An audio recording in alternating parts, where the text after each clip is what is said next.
Tuesday, 25th November is the International Day for the Elimination of Violence Against Women, observed globally as declared by the United Nations.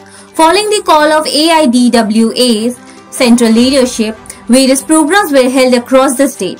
The West District Committee organized a mock parliament highlighting issues of violence against women and its remedies.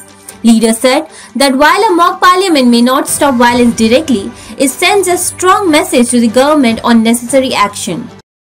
নারী সমিতি আজকে আমরা পশ্চিম জেলার উদ্যোগে এখানে নকল সংসদ এই প্রোগ্রামটা আমরা হাতে নিয়েছি। আপনারা শুনেছেন ইতিমধ্যে আমাদের দুজন বলেছেন আমাদের রাজ্য সম্মেলনকে সামনে রেখেই আমরা বিভিন্ন ধরনের কর্মসূচি গ্রহণ করেছি। আজকের দিনটি হচ্ছে আন্তর্জাতিক নারী নির্যাতন বিরোধী দিবস। এটা গোটা বিশ্বের মধ্যে এই দিবসটিকে বিভিন্নভাবে প্রতিপালন করছে।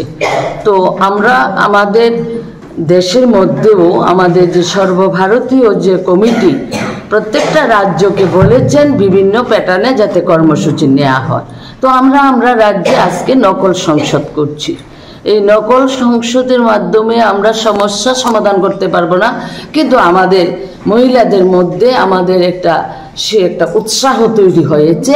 এই নকল সংসদের মাধ্যমে আমরা সরকারকে বার্তা দিতে চাই আগামী অধিবেশনে যাতে এই বার্তাটা পৌঁছে গোটা দেশের সামনে একটা নজির সৃষ্টি হবে। না বিষয় হচ্ছে নারী নির্যাতন ও তার প্রতিকার। Former Rajya Sabha MP Jharna Das Vaidya acted as the speaker. Women leader, including Rama Das, addressed the session and discussed the issue in detail. Bureau Report, Fact Finder.